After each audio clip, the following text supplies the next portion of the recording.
Allá. Buenos días amigos ajedrecistas. Continuamos con nuestras clases semanales del aula virtual. El día de hoy vamos a ver algunos aspectos importantes de cómo progresar en el ajedrez. Para eso tenemos varios factores. Es una pregunta que constantemente nos hacen muchos amigos ajedrecistas, de que su progreso lo ven estancado a cierto nivel y no avanzan, ¿verdad? Vamos a mencionar algunos aspectos generales que ayudan a mejorar constantemente nuestro nivel ajedrecístico. Obviamente todo esto siempre va aunado a mucho esfuerzo personal, a mucho trabajo, a diferencia de ese trabajo que no se ve porque nadie comparte con nosotros esas horas de esfuerzo, esas horas, esos desvelos, así como todo esto tiene que ir aunado al estudio y al análisis constante. Pues el combinar, comenzando para estos elementos que mencionamos, el combinar la teoría con la práctica es definitivamente fundamental. No podemos solamente jugar torneos y no estudiar, y viceversa. La práctica y la teoría van unidos. Y no confundir el jugar torneos modalidad Blitz, que la modalidad Blitz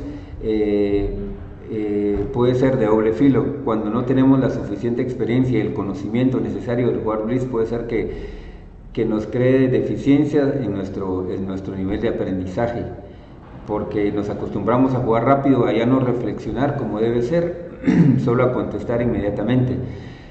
Cuando tenemos un nivel más desarrollado, ya ponemos en práctica la modalidad de Blitz, mucho más fácil. Bien, entonces los torneos que se recomiendan para esto son los torneos convencionales. El ritmo convencional que es conocido, que es actualmente el de hora 30 con 30 segundos de incremento a partir de la primera jugada. Este tipo de torneos sí nos ayudan mucho porque nos da el tiempo necesario para reflexionar, para idear nuestras estrategias, nuestros planes y poner en práctica nuestros conocimientos teóricos, que es lo que hemos estudiado.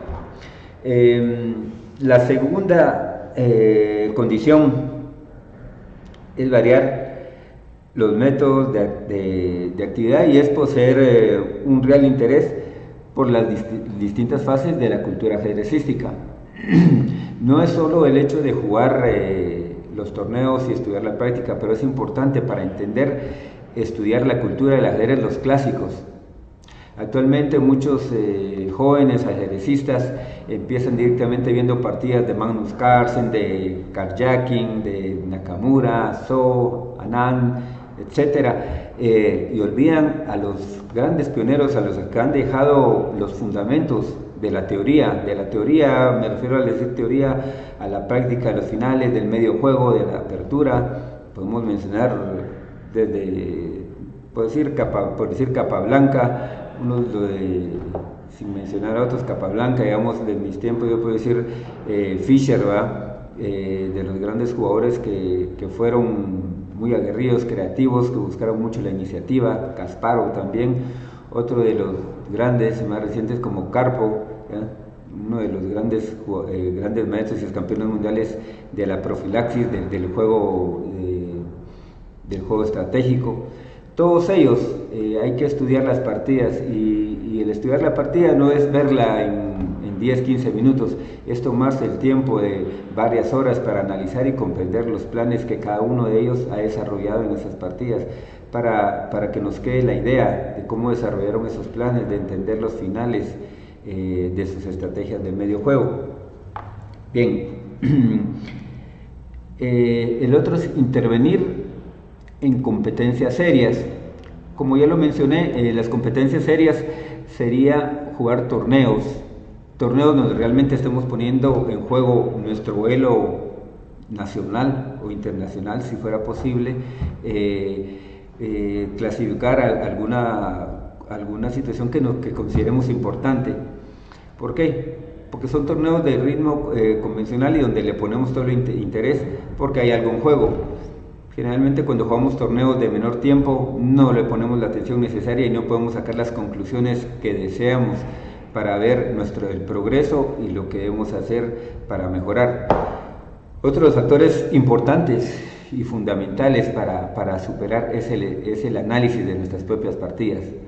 Para ello, obviamente, como existen las planillas sensibles actualmente, en todos lados nos queda un registro de la partida que hemos jugado y esa planilla debemos de guardarla.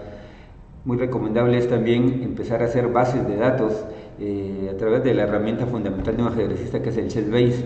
Entonces grabar nuestras partidas y luego analizarlas. No cometamos el error que hacen muchos de rápidamente llegar a los diferentes motores de análisis que existen ahora, sino pongámonos el ejercicio de analizar nuestras partidas, dándonos un tiempo suficiente y anotando nuestros análisis y poniendo valoraciones que nosotros consideramos en base al análisis que hemos hecho y el tiempo que hemos tomado. Luego de ello ya podemos considerar y revisar esa situación con el motor para ver qué tan cerca o cómo está nuestro análisis, está muy cercano a lo que piensan las máquinas o realmente no andamos cerca de las ideas concretas. Entonces, importante, siempre, si no tenemos todavía el nivel suficiente, siempre es importante que alguien que ya tenga un mejor nivel pueda apoyarnos para que nuestros análisis sí sean fundamentados y nos puedan explicar incluso algunos factores que se puedan desconocer de estrategia o de teoría, ¿verdad? Y vayamos entendiendo mejor cómo debemos ir mejorando nuestra apertura, nuestro medio juego según la fase que nos ocupe en ese análisis.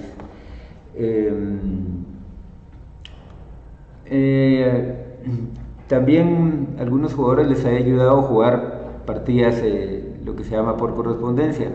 Aquellos muy apasionados al ajedrez que se toman ese tiempo, porque es mucha inversión de tiempo, el ajedrez por correspondencia en lo que nos ayuda es porque tenemos que estar revisando constantemente diferentes sistemas de apertura, de defensas, y con ello también muchos análisis, y eso obviamente ayuda en la mejora no solo en el conocimiento teórico, sino en nuestro conocimiento de análisis, porque nos acostumbramos constantemente a estar analizando distintas posiciones y a valorarlas para tomar decisiones.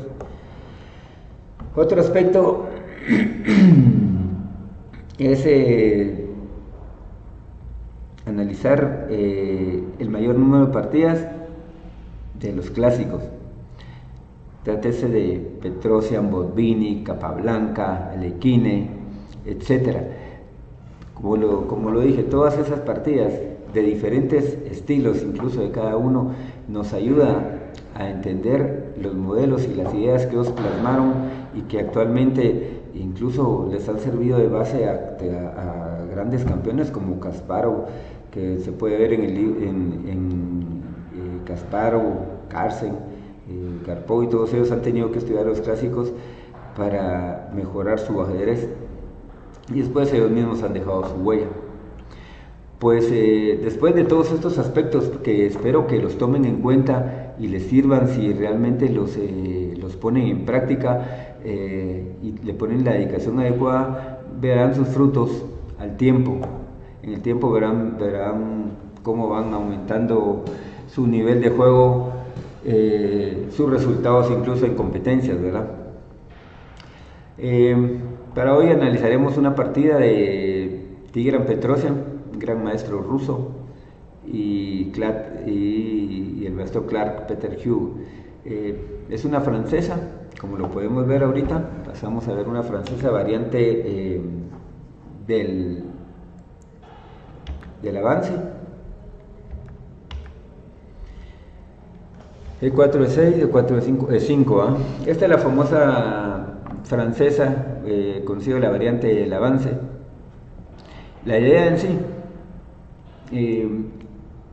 regresando aquí un momento, aquí las blancas disponen de varios sistemas a elegir. Generalmente no es que un sistema sea mejor que otro, es el conocimiento que tengamos de esa defensa, de esa apertura, o los gustos muy particulares que tiene cada uno de nosotros para la elección de ese sistema. Aquí con caballo C3 podríamos optar por la variante Winawer, con caballo 2 con la variante Tarrasch, y la que nos vemos en esta ocasión es la variante del avance con E5. C5 es muy conocido que a una estructura de peones que se forma una cadena de peones, hacemos un rompimiento. Hay dos formas de hacer un rompimiento. Uno puede ser a través de la base, o el otro a través del punto más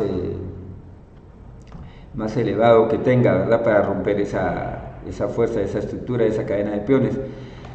¿Qué nos conlleva una cadena de peones? El que la logra sostener le da obviamente más espacio y más opciones de ataque, y restringe, en el caso del otro bando, restringe su posición.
Eh,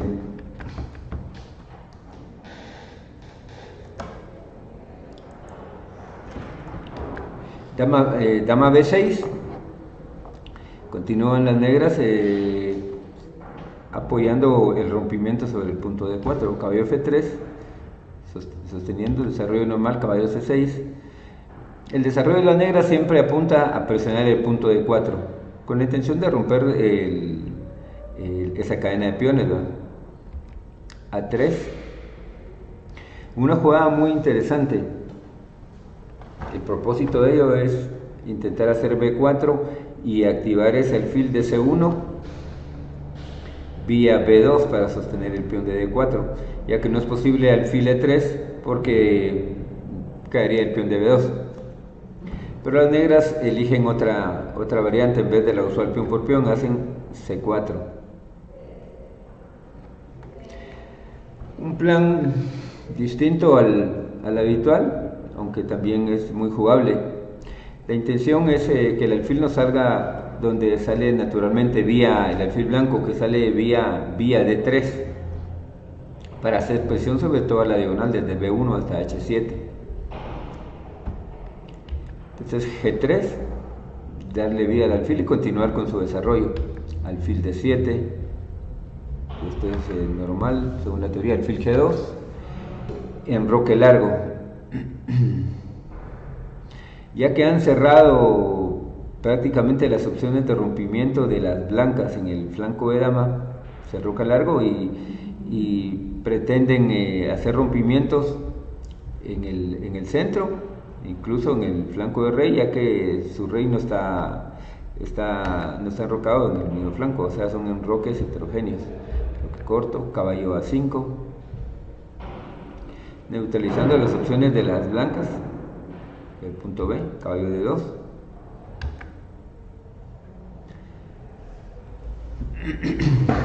H6. Intentamos ahora hacer el avance de los peones de flanco de rey. Como mencionaba, ya que el enroque ya no es corto, sí puedo avanzar los peones del flanco de rey, no hay problemas en debilitar. Lo que no sería correcto es avanzar los mismos peones del flanco donde estoy enrocado, porque a la vez que intentaría un ataque estaría debilitándome simultáneamente. Torre 1, caballo de 7.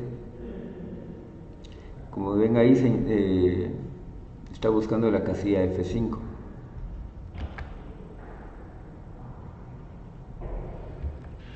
Caballo F1.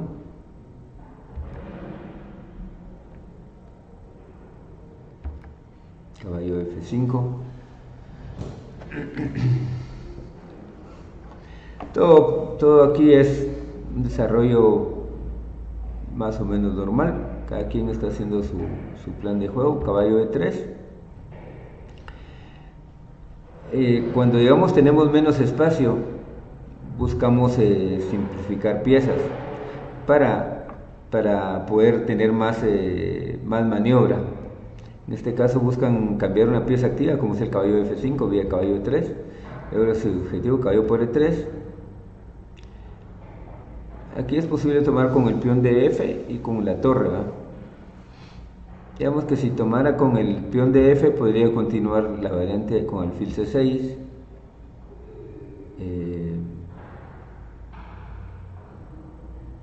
Podemos hacer caballo de 2, F5 para evitar el rompimiento en E4, ¿va?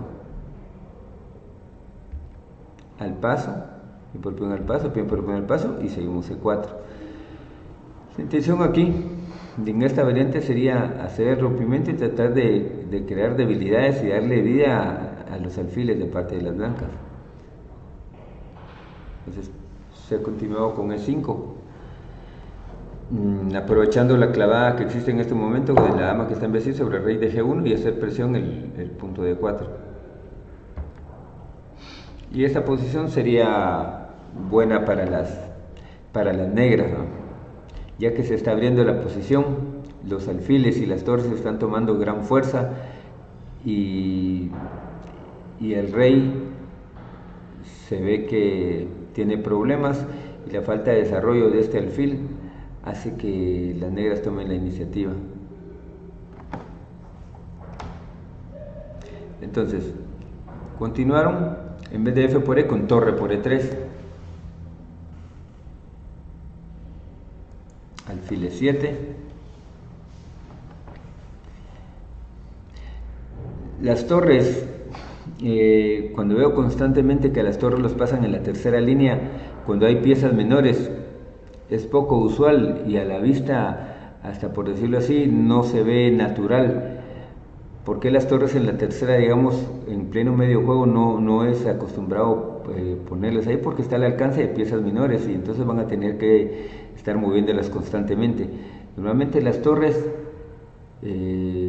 juegan desde su casilla, desde la casilla 1, no necesariamente inicial, sino en las columnas abiertas o semiabiertas, para no estar al alcance del ataque de las piezas menores y con ello pierdan tiempos. Entonces, acá tomaron con torre, pero ya que no quisieron debilitar su estructura, tomando con el peón de F, regresan, que es una jugada natural, regresan a 1, ¿verdad? Torre 1, dama B3. Las negras buscan el cambio de damas intentando con ello buscar rompimientos con el avance de los peones en el flanco de dama. Por ejemplo, la dama por B3, caballo por B3. Y después de torre B1 tomarían iniciativa las negras con B5, A5 y eventualmente B4 para presionar en el flanco de dama, ya que tendrían la ventaja al tener el dominio de la columna que se estaría abriendo, la columna A. Entonces decidieron jugar dama E2, no cambiar las piezas blancas.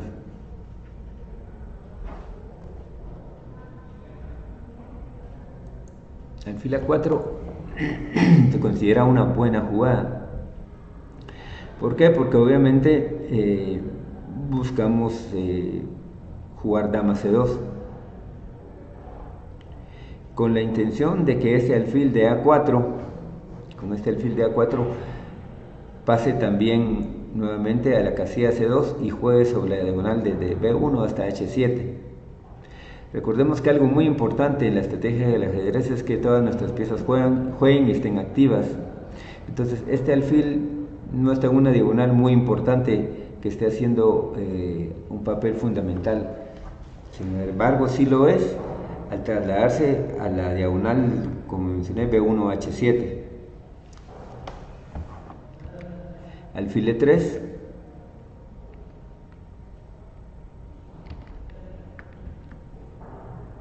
dama C2 es una jugada buena, siguiendo con el plan que les mencioné.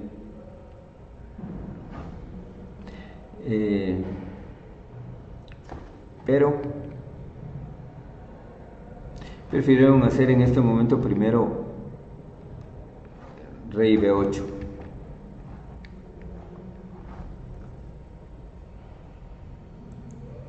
Torre a D1 y dama C2. La misma idea, solo que por transposición de jugadas.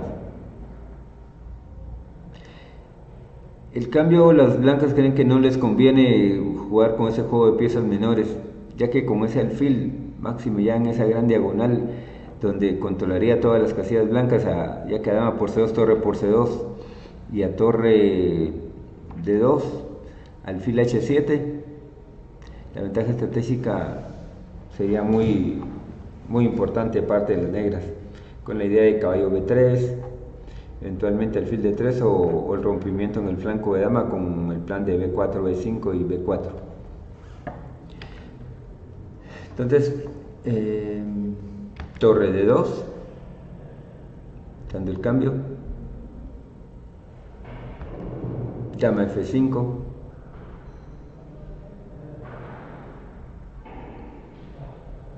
ven que si las blancas hubieran regresado la dama B3 no consigue ningún objetivo y están sus piezas se están aglomerando nada más en el flanco de dama, pero no están haciendo mayor función. Entonces tiene que pasar a una diagonal donde pueda ser más útil y se traslada aquí al flanco de rey.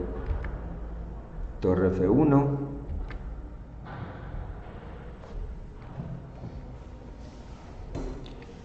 G5, una buena jugada.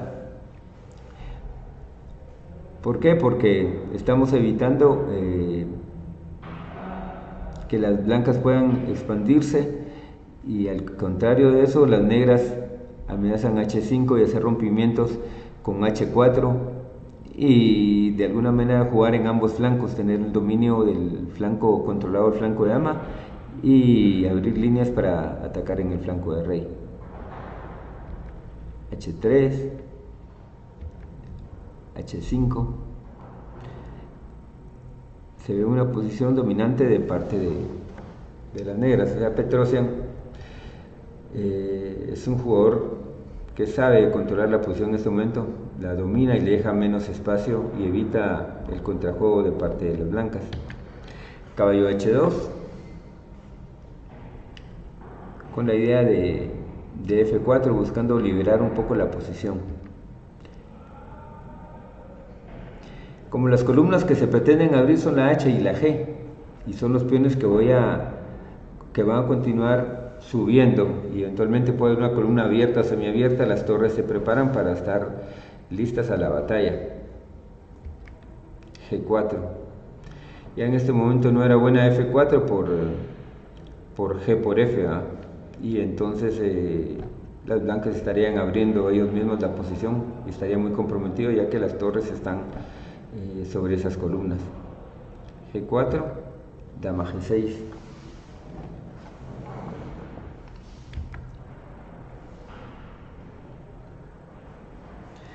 Si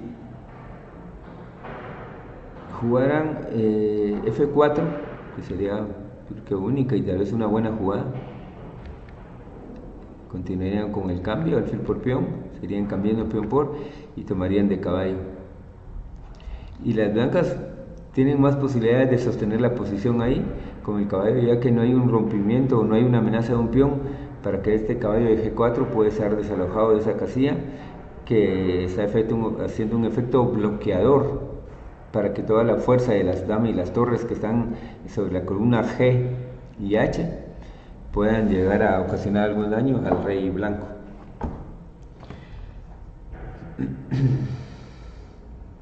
Continuaron alfil F3,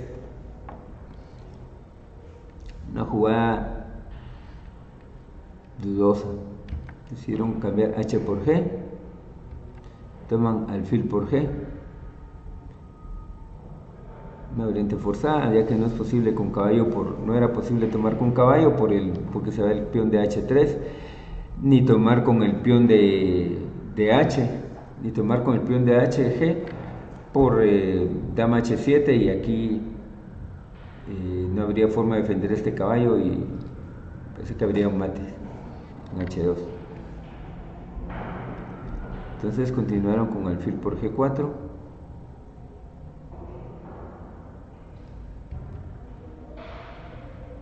Caballo C6.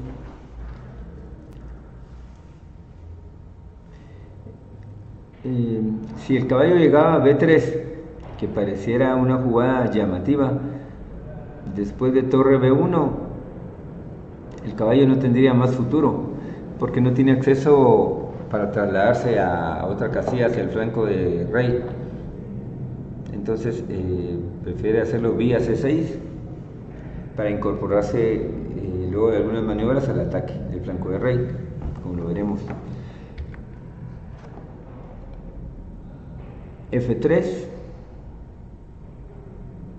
sosteniendo el alfil también con un peón más y dándole paso a la dama para que tenga acceso a la defensa de los puntos F, G y H. Alfil de 8, alfil F2. Ya el caballo ya puede llegar vía G5 o inclusive podría llevar vía G6 para hacer presión en F4 o en H4 con un peligroso ataque. Torre 1, torre H6. Las negras que disponen de iniciativa, el espacio y sobre todo el control de que las blancas no tienen ningún rompimiento, porque es conocido que cuando hacemos un ataque en el flanco debemos de buscar un rompimiento en un flanco. ¿Por qué? Porque tenemos que tener algún contrajuego para que el contrario no juegue y pueda llegar su plan a cabo sin ninguna restricción, sin que lo podamos limitar.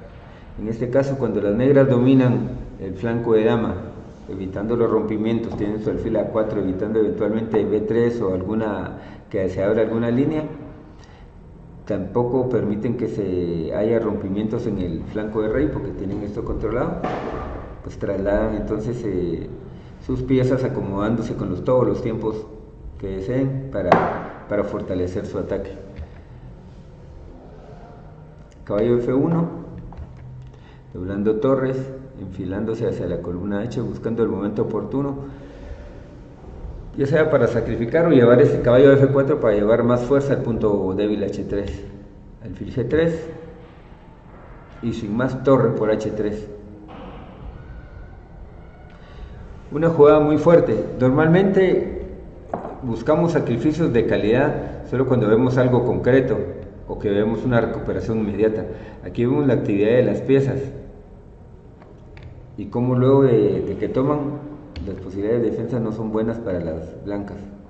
Torre por H3, dama G2, para que la dama defienda no solo el punto G3 sino también el punto H1. Dama H7. A pesar de llevar calidad de ventaja, las blancas no tienen columnas abiertas disponibles para hacer fuerza con esa ventaja material. Más bien las piezas menores están cobrando más fuerza de parte de las negras. Caballo E3, caballo G6,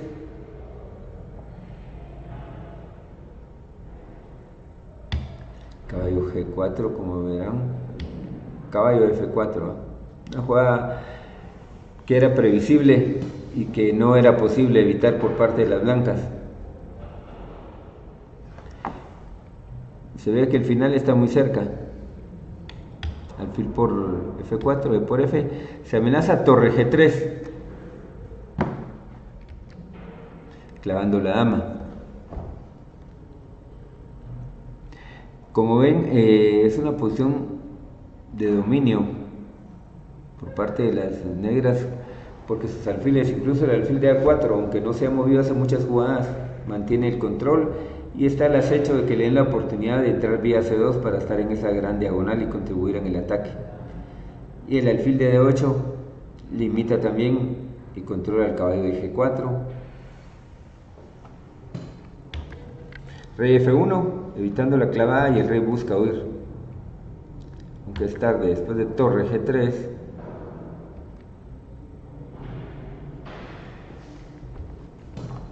si jugamos dama H2, van torre por F3, torre F2, torre H3, evitando el cambio.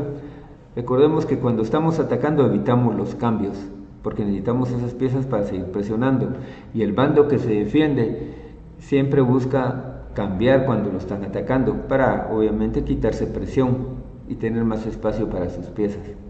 Entonces evitamos el cambio, torre H3, dama por F4, torre H1 jaque,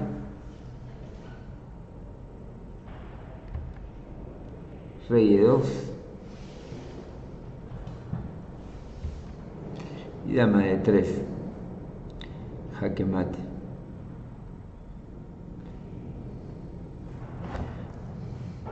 Ahora bien,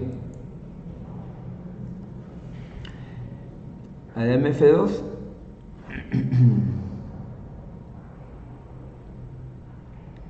continuaron dama H3, continuó rey E2, torre G2, ganando material, torre G1, torre gana la dama, torre por F2, caballo por F2, dama H7 buscando la gran diagonal para hacer más daño, torre H1 y dama G6. Entonces aquí la posición abandonaron las blancas ante la falta de material y que tenemos la dama a cambio de una torre y una pieza menor, pero la posición ya está muy debilitada y se tiene mucha fuerza con la pareja de alfiles y con los peones que van a avanzar eventualmente para crear peones pasados o crear debilidades. Así que vamos a mostrar un ejemplo más. En este caso vamos a ver una miniatura del gran maestro ruso Tal.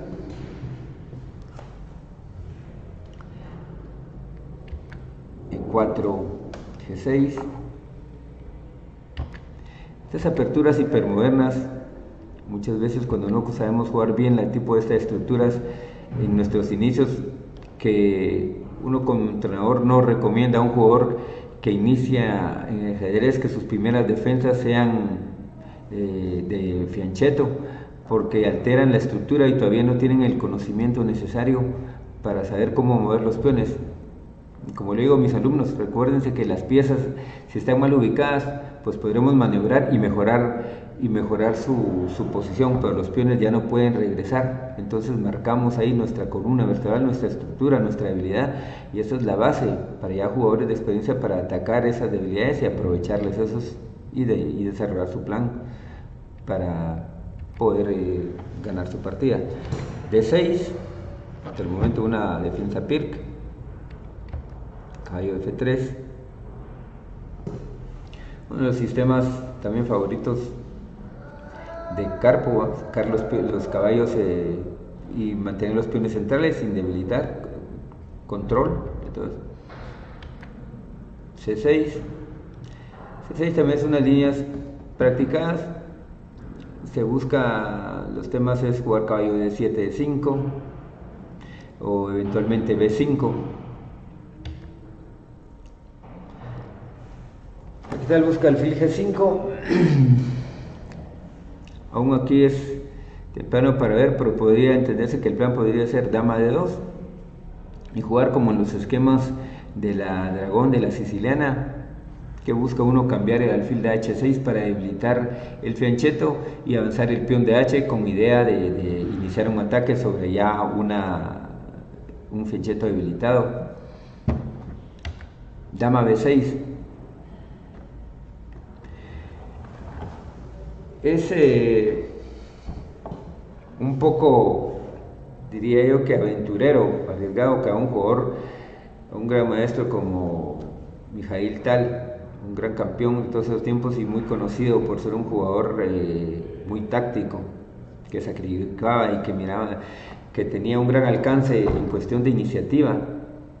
Se puedan invertir los tiempos. El jugador trincó intentando comerse el peón de B2, sabiendo que con ellos invierte muchos tiempos y la iniciativa se la está cediendo a un jugador tan peligroso. Pues Tal no titubeó un momento y jugó dama de 2, otorgando el peón. Aquí podemos decir que está dando material por tiempo, pero vemos el desarrollo que tienen las blancas.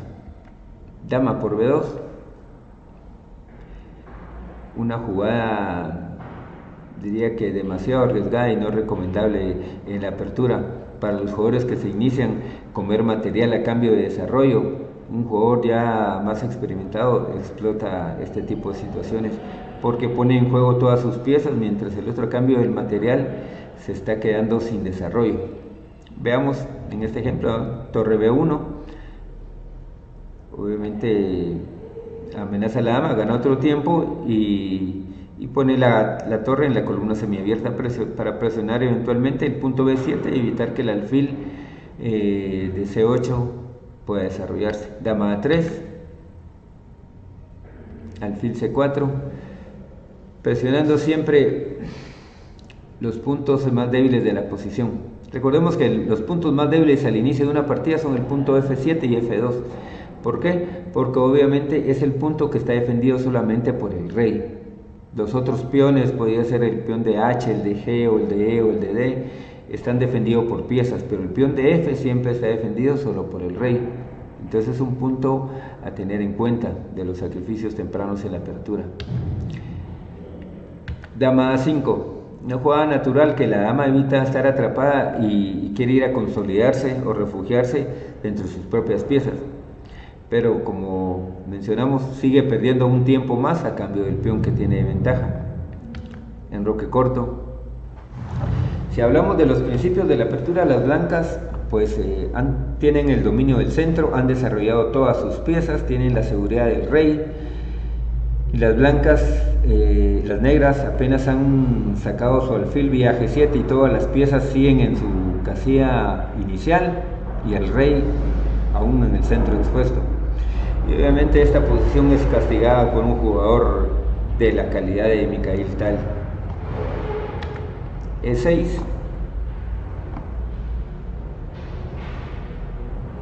La intención podría ser D5, cerrar la diagonal de este alfil de C4 para que pierda fuerza. Pero la jugada torre E1 evita toda intención de las negras, ya que no es posible D5 porque podríamos tomar E por D y luego de C por D podemos tomar alfil por D5, ya que no es posible tomar con peón por la clavada que ejerce la torre de E1.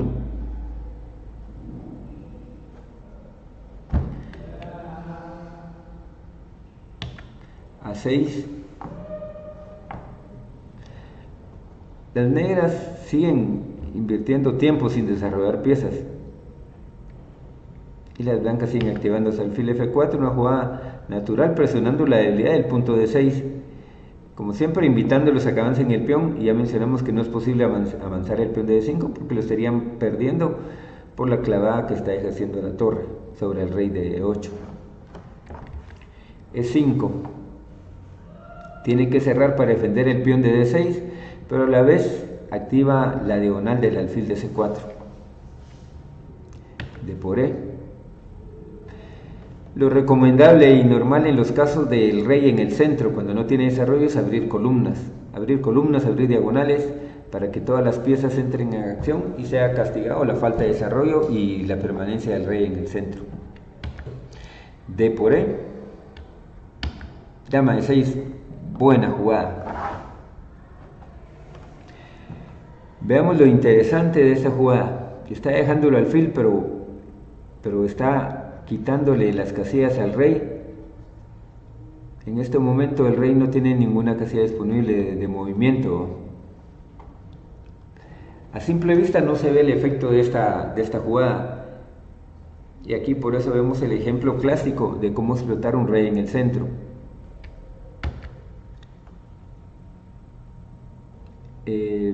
Veamos los dos ejemplos. ¿Qué pasa con E por F4 y con dama por C3? Si tomara el alfil, se iría la jugada fortísima, caballo D5. La intención es caballo C7 ganando la dama, porque sería caballo C7 jaque. El rey no tiene ningún movimiento cuando el caballo llegue a esta casilla y tendría que dar la dama y estaría perdiendo. Como no hay forma de evitar eso, se ven obligados a tomar C por D5, E por D5 jaque. Y están perdidas las negras, no pueden caballo E7 por dama por E7 mate, y si alfil E6, D por E y la posición se cae en pedazos, porque se abren las columnas y ese peón de E6 es muy fuerte. Entonces, la otra opción que manejamos es la captura de dama por C3.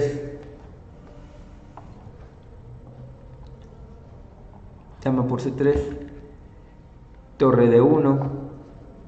Dentro de los principios mencionados jugamos sobre las columnas abiertas. Se amenaza dama de 8 o mate. ¿Cómo evitamos el mate? Caballo de 7. Y rematamos con un sacrificio, alfil por F7 jaque.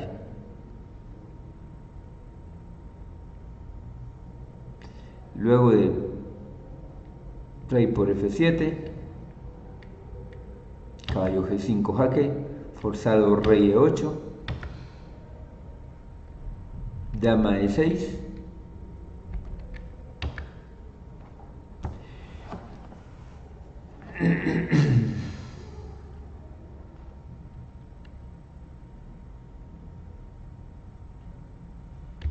rey de 8, rey de 8, caballo F7, rey C7 y dama de 6 jaque mate. Así pues, con este ejemplo vemos cómo podemos explotar al faltar y no respetar los principios de la apertura. Como en este caso es material a cambio de tiempo, las negras no desarrollaron las piezas.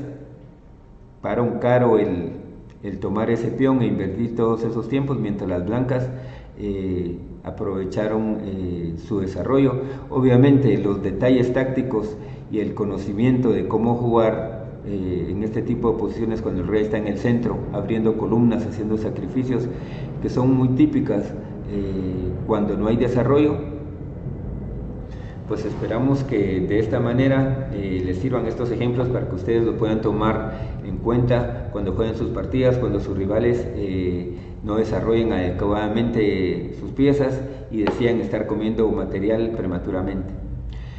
Con esto, amigos, terminamos la clase del día de hoy y los esperamos la próxima semana. Hasta la próxima.